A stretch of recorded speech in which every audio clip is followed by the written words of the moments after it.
You save $100 a month, sometimes $150, sometimes $50 because the month was tough. You forego dining out, a trip, things your friends buy without a second thought. And you do this because someone once said that's how you build wealth, slowly, consistently, without making crazy bets. ETF, index fund, 401k, Roth IRA. Let your money work for you. Simple as that. But here's the question no one is asking out loud. What if the system designed to protect you is carrying a risk that no one has properly explained to you? What if your retirement fund, the one you barely look at because it's for the long term, is already exposed to something you never consciously chose? This is not a conspiracy. It's a legitimate question, and today we're going to answer it. If you're not already subscribed to the Sleeping Investor channel, click subscribe now, and tell me in the comments where you're watching from. State, city, whatever you want. I love knowing who's on the other side of the screen.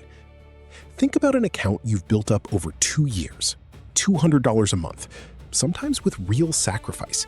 No eating out, no cell phone upgrade, no trip you postponed again.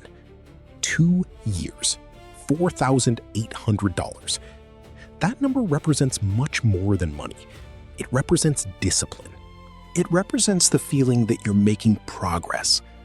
Now imagine discovering that some of that money ended up in an asset you never chose, in a risk that no one asked you if you wanted to take. The problem isn't rich people losing money on tech stocks.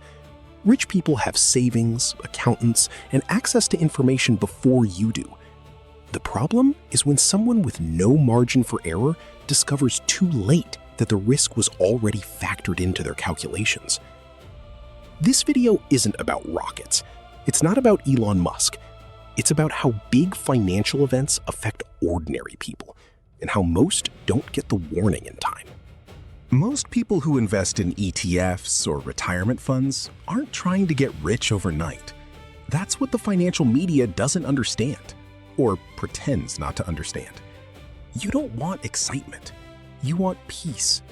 You want to know that the money you put in every month is somewhere safe, growing slowly, waiting for you when you need it. For retirement, for a down payment on a house, for an emergency fund that will finally exist.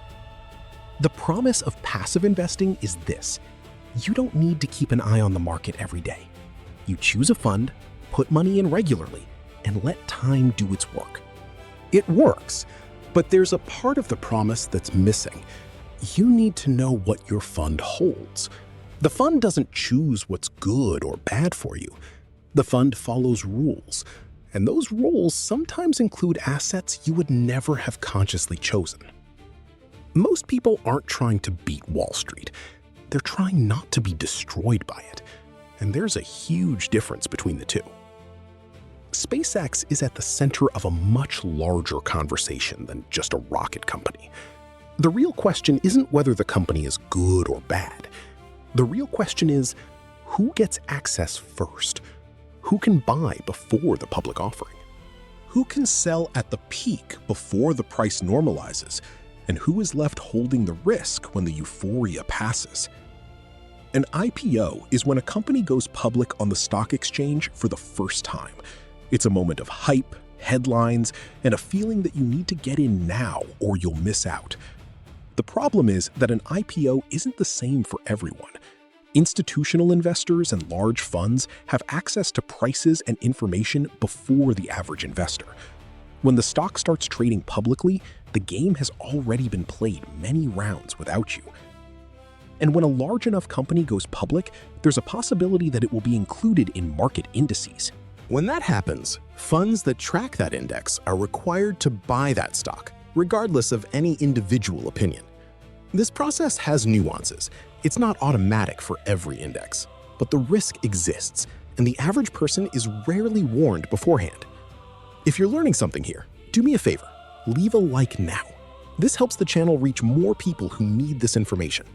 And in the comments, tell me, did you already know what your ETF or retirement fund really holds? Yes or no? Let's talk about something market analysts rarely mention: the difference between losing 20% as a rich person and losing 20% as an average worker. For someone with $500,000 invested, a 20% drop is $100,000. It's uncomfortable. But that person has other sources of income, has savings, has time to wait for the recovery. For someone with $8,000 invested, the same drop is $1,600. It seems small in absolute terms, but that money could be their entire emergency fund. It could be the down payment that person has been saving for 2 years to move out of the apartment they share with 2 other people. It could be the only cushion between them and a month's rent arrears. The loss isn't just financial, it's psychological. It's the feeling that you did everything right and yet it didn't work. It's the impulse to withdraw everything and never invest again. And that impulse is capable of truly destroying someone's financial future. I need to be direct here. This video isn't telling you to withdraw your 401k. It's not telling you to sell your ETF. It's not saying SpaceX is going to be a disaster. Panic is not a strategy. Panic is how people turn a potential risk into a permanent loss. What this video is saying is simpler. The problem isn't investing in ETFs or index funds. They are legitimate and historically efficient instruments. The problem is investing without knowing what you own, without knowing which index your fund tracks, without understanding the rules that determine what goes in and out of your portfolio.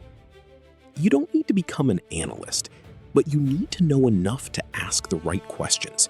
Because when you don't know, someone else makes those decisions for you, and that person isn't thinking about your rent. 3 concrete things for you to check right now.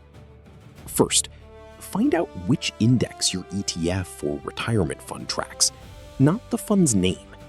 The index, S&P 500, Total Market, Russell 2000, it's available on the fund's website. It takes 5 minutes. Second, look at the fund's 10 largest holdings. Most of them publish this information publicly. Do you recognize these companies? Would you feel comfortable knowing your money is there? Third, ask yourself honestly if you are investing with a long-term strategy or reacting to headlines.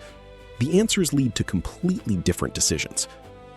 If your situation is more complex than these 3 questions can resolve, consider speaking with a fiduciary professional. A fiduciary is someone who, by law, is obligated to act in your best interest, not in the interest of their commission. There's a narrative that the market silently pushes, that small investors should just obey. Choose the fund, deposit every month, ask no questions, trust the process. But trusting the process doesn't mean accepting everything blindly. It means understanding the process well enough to know when it's working for you and when it's working for someone else.